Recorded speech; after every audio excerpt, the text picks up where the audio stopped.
બધા મિત્રોનું વેલકમ છે વાલા જય શ્રી રામાપીર ને આપણે મિત્રો ગઈ રાતે વાવાઝોડું તોફાન આવ્યું હતું એનું રિઝલ્ટ જોઈશું મિત્રો.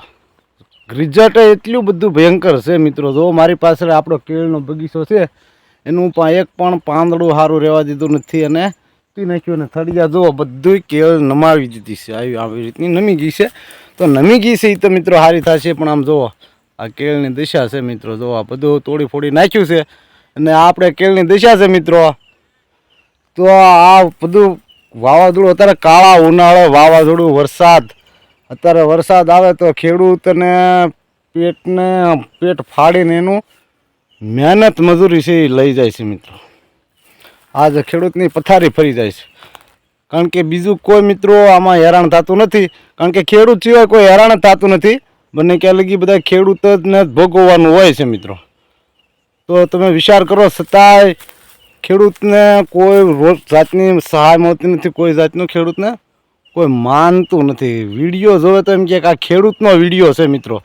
તો ખેડૂતને સામું કોઈ જોવા રાજી નથી મિત્રો. એક લાઈક પણ નથી કરતા એમના વિડીયો આવે તો આ ખેડૂત જ ભોગવી શકે કારણ કે ખેડૂત ન હોત ને મિત્રો. જો મારી પાછળ આપણે આંબો છે જો એમાં કેરી કાલ ધોમ ધોકાર હતી અત્યારે કાંઈ નથી. જો કોક કેરી તમે જોઈ શકો છો ક્યાંક કેરી છે. તો આ છે ખેડૂતની હાલત ગુજરાતના ખેડૂતને. આ મારો ગુજરાતના છે ને ઘઉં જોવો મારી પાછળ તમે ઘઉં જોવો છો મિત્રો. આ ઘઉં છે નજીકથી તમને બતાવું ઝૂમ કરીને. જો મિત્રો આ છે ઘઉં એને આડા પાડી દીધા છે. ઓલપા ચાર છે એને પણ હુરાવી દીધી છે. તો મિત્રો ખેડૂતને કાંઈ લેવાનું રહ્યું નથી. ખાલી ફક્ત ને ફક્ત ભેગું કરવાનું વધ્યું છે. તો મિત્રો વિડીયો પૂરો જોજો, લાઈક કોમેન્ટ શેર કરજો વાલા. તો આ છે ખેડૂતની હાલત. અગ્નિ પવન ને પાણી આ તમારા વાલે ઉલટયાણી. અગ્નિ પવન ને પાણી આ તમારા નાથે ઉલટયાણી. માંજુરે નહીં નું નારાયણ નાણું રે. હરિની હાટડીએ મારે રોજનું હટાણું. હરિની હાટડીએ મિત્રો મારે રોજનું હટાણું. તો બધું ભગવાને આપણને મફત આપ્યું એનું નાણું કોઈ દિવસ માંગ્યું નહીં. પણ આજના સમયમાં વાવાઝોડું કમોસમી વરસાદ આવવાનું કારણ મિત્રો એ છે કે આ મનુષ્ય એટલો બધો એના ઓલામાં ફસાઈ ગયો છે કે આ વૃક્ષ ક્યાંય રહેવા દેતા નથી. વૃક્ષ બધા કાપી નાખે છે, લાકડા કાપીને એનો પૈસો જ બનાવે.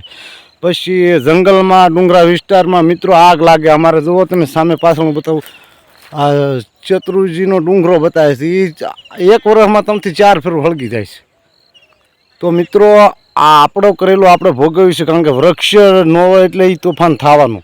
પછી અગ્નિને આપણે જોવે એટલી આગ લગાડવી જોઈએ મિત્રો. આપણી પૂરતી પશુ પંખીને ઈજા થાય, ઘાસ બળી જાતે એ આગ લગાડાય નહીં મિત્રો. તો કોઈ પણ બધા મિત્રોને મારી એટલી વિનંતી છે વાલા કે પ્રકૃતિને બસાવો, જળ બસાવો, અગ્નિ જોવે એટલી આપો. ભગવાને આપ્યું છે પણ એનો દુરુપયોગ ન કરો મિત્રો. જેથી કરીને ખેડૂત લોકોને જો આ ઉપડા વૃક્ષ હોય તો એ પવનની ગતિને સંભાળી શકે મિત્રો.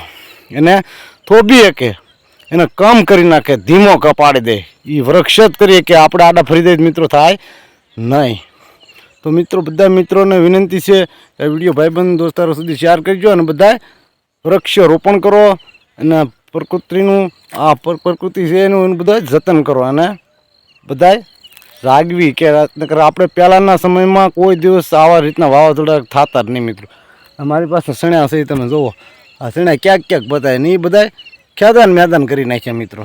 ઘઉં આ બાજુ ઘઉં છે મિત્રો. જો આ બધું ઘઉં બહુ બધું ઉપાડી લીધું છે એને ભેગા જ કરવાના છે. બાકી ભાંગી તોડી નાખ્યું. આ બાજરી છે, આ કાશી છે એટલે ઓછો વાંધો આવ્યો છે મિત્રો. પણ બધું ઉપાડી લીધું. તો ચાલો મિત્રો વિડીયો સારો લાગે લાઈક કોમેન્ટ શેર કરજો. ખેડૂતની વેદના ખેડૂત ચાલે. જય હિન્દ, જય મા ભારતી, જય શ્રી રામાપીર બાપા.